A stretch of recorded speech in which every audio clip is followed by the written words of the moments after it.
Hey, what's going on? Welcome back to Daz Reacts, and today I have a George Carlin reaction video for you. And when I first started the channel, I'd done a lot of George Carlin videos, a hell of a lot. I kind of got addicted to him to the point where I was watching and reacting to a lot in a row, and I felt like every other day there was George Carlin videos coming out. So I thought I'd ease up a bit. Like, I started doing music on the channel as well, so that added to the variety. And I thought that like maybe it's just appreciated more if they're more spread out. And I've done it with a few that like I've kind of been reacting to a lot. But I do like George Carlin, and I do. He's just what I've been listening to a lot of singers on the channel that just have me sitting here just watching a screen. There's no reactions, and because you're just amazed by what they're doing.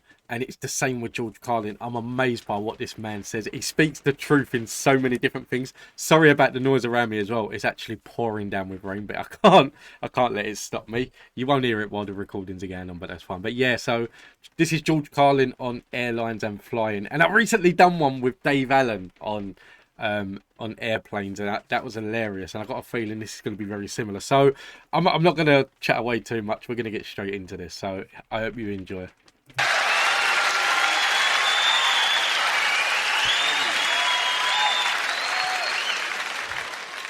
Something else we have in common, flying on the airlines and listening to the airlines announcements and trying to pretend to ourselves that the language they're using is really English.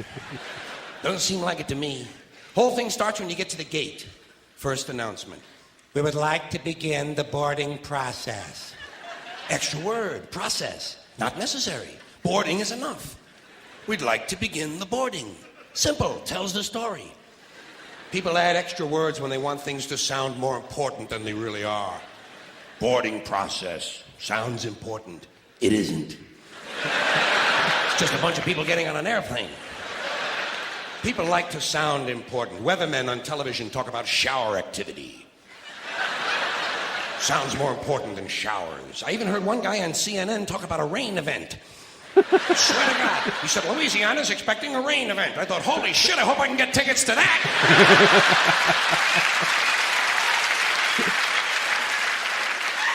Emergency situation. News people like to say, police have responded to an emergency situation.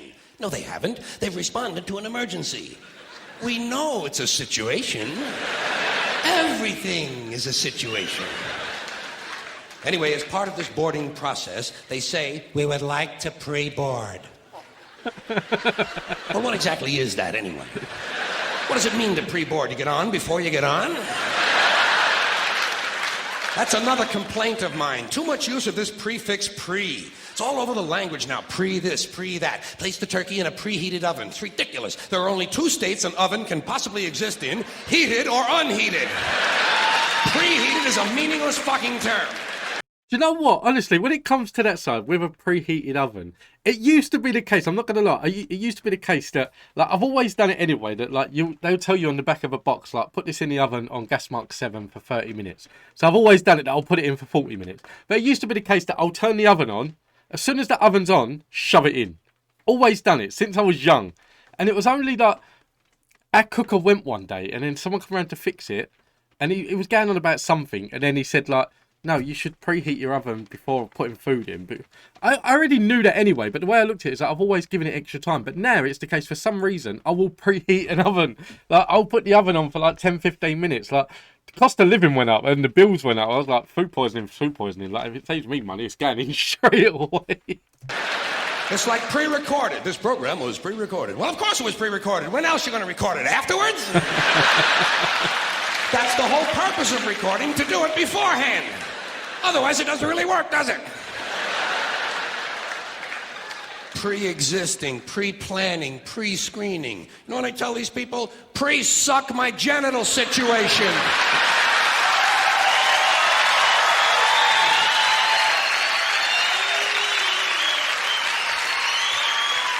And they seem to understand what I'm talking about. Anyway, as part of this pre-boarding, they say, we would like to pre-board those passengers traveling with small children. Well, what about those passengers traveling with large children? Suppose you have a 2-year-old with a pituitary disorder. You know, a 6-foot infant with an oversized head. Kind of kid you see in the National Enquirer all the time. Actually, with a kid like that, I think you're better off checking him right in with your luggage at the curb, don't you? Well, they like it under there. It's dark. They're used to that. About this time, someone is telling you to get on the plane. Get on the plane, get on the plane. I say, fuck you, I'm getting in the plane. In the plane. Let Evel Knievel get on the plane. I'll be in here with you folks in uniform. There seems to be less wind in here. They might tell you you're on a non-stop flight. Well, I don't think I care for that. No, I insist that my flights stop. Preferably at an airport. It's those sudden, unscheduled cornfield and housing development stops that seem to interrupt the flow of my day. Here's one they just made up. Near miss. When two planes almost collide, they call it a near miss. It's a near hit. A collision is a near miss. Look, they nearly missed.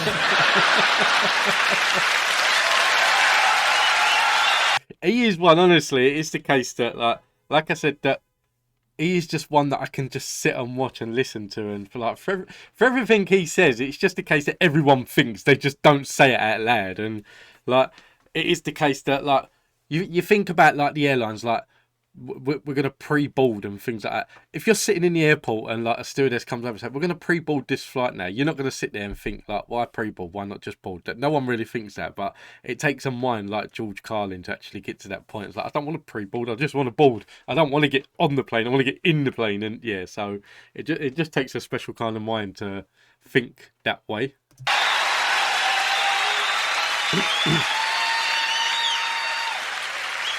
Yes, but not quite. They might tell you your flight has been delayed because of a change of equipment. Broken plane.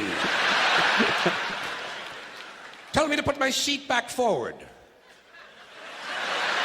Well, I don't bend that way. If I could put my seat back forward, I'd be in porno movies. Then they mentioned carry-on luggage. First time I heard carry-on, I thought they were going to bring a dead deer on board. I thought, what the hell do they mean with that? Don't they have the little TV dinners anymore? Then I thought, carry on, there's going to be a party. People are going to be carrying on the plane. Well, I don't care for that. I like a serious attitude on the plane, especially on the flight deck, which is the latest euphemism for cockpit. Can't imagine why they wouldn't want to use a lovely word like cockpit, can you? Especially with all those stewardesses going in and out of it all the time.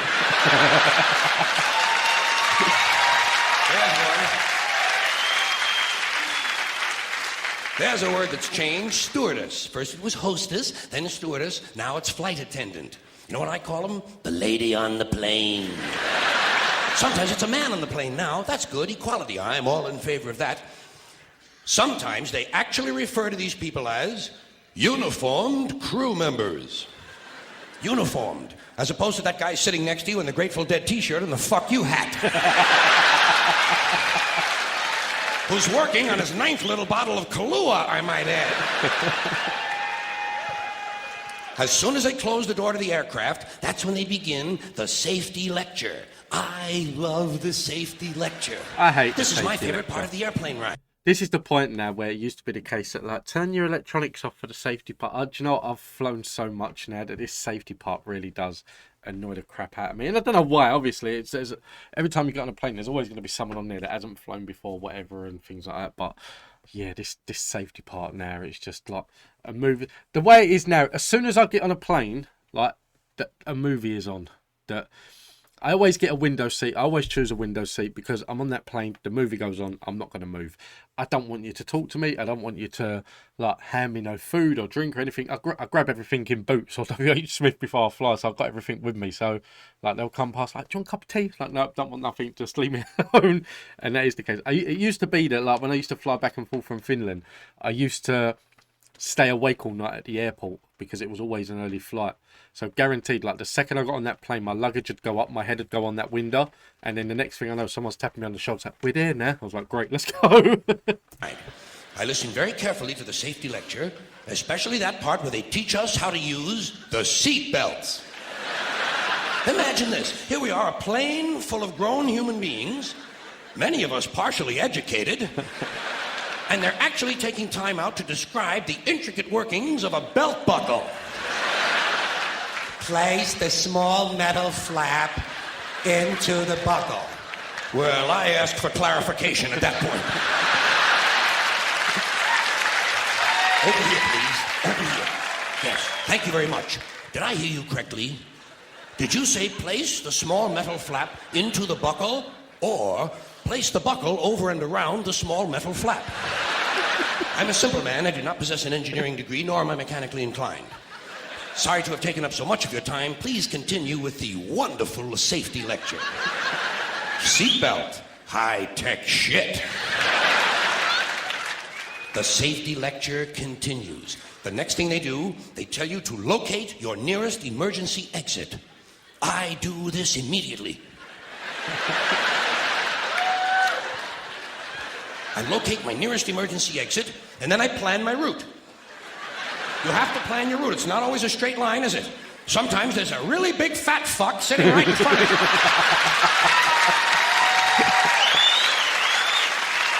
Well, you know.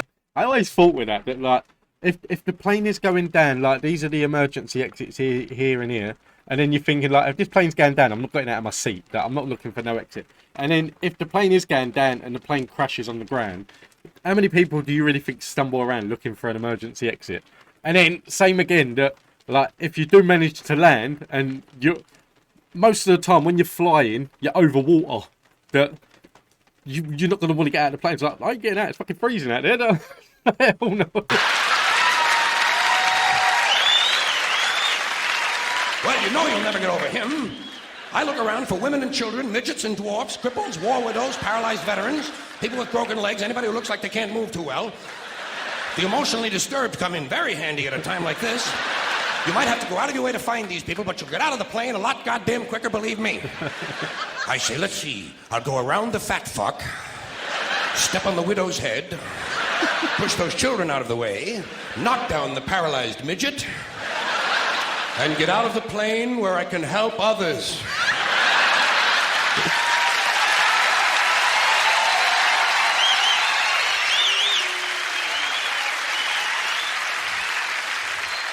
I can be of no help to anyone if I'm lying unconscious in the aisle with some big cocksucker standing on my head.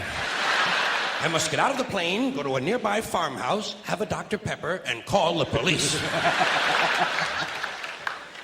You know what? The funny thing is, like, if it was the case that, like, if a plane done an emergency landing, it was all British people and everyone's like, find your nearest exit, just get straight off the plane. Guaranteed you, most British people, well, from where I am in East London anyway, most of them would not get off without their luggage, and I can guarantee you, most of them would be like, I'm not getting off without my case. Like, you'd have the stewardesses, like the flight attendants, being there. It's like, you need to find the exit. It's like, no, I need to find my bag because that's got my cigarettes in. I'm not getting off this plane without a cigarette. I don't know where we are. I don't know what we're doing. It's got my fags in. It's got my phone in. It's got everything I need. So I'm not getting off until I've got that case.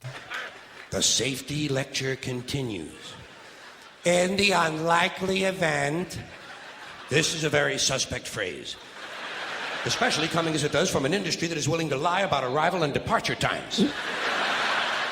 In the unlikely event of a sudden change in cabin pressure, roof flies off. An oxygen mask will drop down in front of you. Place the mask over your face and breathe normally. I hate that bit because they always turn around and say that make sure that you place your own oxygen mask before you place anyone else's. I always think that, like, if they drop down and I've got my little girl on the plane with me, like, straight away a natural instinct would be that, like, I do my little girl first. If I've got time to put mine on and then do my little girl's after, I'm going to have time to do hers and then put mine on after. They always say, like, do your own first. That, like, can you imagine, like, it just drops down. It's like, oh, Lou, look. No, no, no, no, wait. Let me do mine first. Like, she's panicked and, like, I have no idea what's going on. It's like, I'm just sitting there putting it on, making sure it's all right. And, like, you're right there? Yeah, give me a minute. I don't know. Yeah, no, that's the thing that, like, then masks drop down. It's like, it's my little girls first and then me. Any parent that does themselves and then does their child, to me, is just a bit selfish. Well, I have no problem with that. I always breathe normally when I'm in a 600-mile-an-hour uncontrolled vertical dive. I also shit normally. Right in my pants!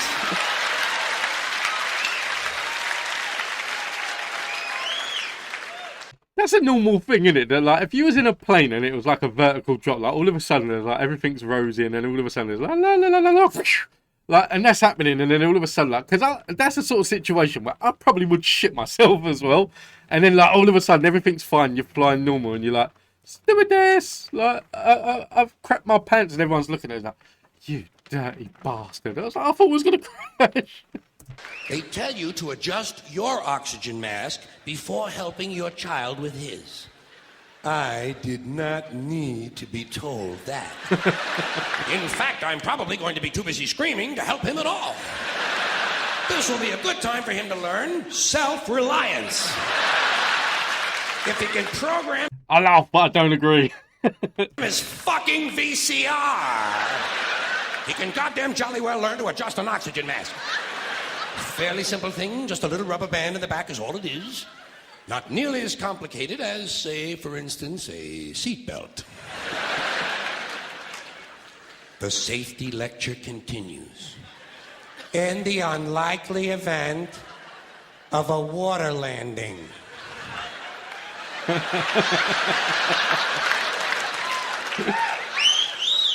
Well, what exactly is a water landing? Am I mistaken, or does this sound somewhat similar to crashing into the ocean? That's the thing, like, you've seen the safety videos, like, with an aeroplane landing, when it's like a vertical drop, and then all of a sudden, like, it's level with the water and it's just floating across, and then they've got the little slide that comes down. That's not the case. If you've got a vertical drop and you're going into the ocean, it's just like straight to the bottom.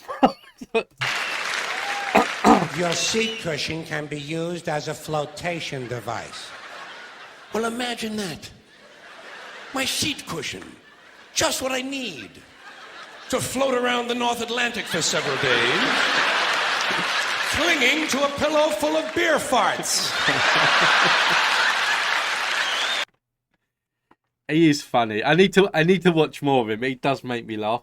This one not as funny as others that I've watched of his, but yeah, he is one that it's what he talks, and that's why I love watching the older comedians, and like, especially like Dave Allen. I've been watching a lot of Dave Allen on the channel, and he's the same. That his storytelling is just brilliant, and that's what I love about George Carlin. His storytelling is brilliant, and yeah, I do need to watch a lot more George Carlin. And it got recommended that I watch some of his vinyl one, so like there's no video to it, and I've done a couple of them, but I don't know. I didn't really get into the vinyl ones, and I've done a couple of songs as well where there's not really been any videos, and it's just been listening to them. And I think it's different for music, but for stand-up comedy, is seeing their actions, their expressions, and everything else that comes with it. So yeah, I didn't really get into it that much, but yeah, give me a video of George Carlin any day of the week, and I love it. It's brilliant. But guys, listen, I've kept you long enough. Thank you all for watching. I hope you enjoyed it. If there's any other George Carlin that you want me to watch, let me know in the comments down below, and I will get around to doing it, because I really do enjoy watching him. Like I said, his storytelling is just, it's amazing. It really is. But yeah, thank you for watching. Until the next time, take it easy.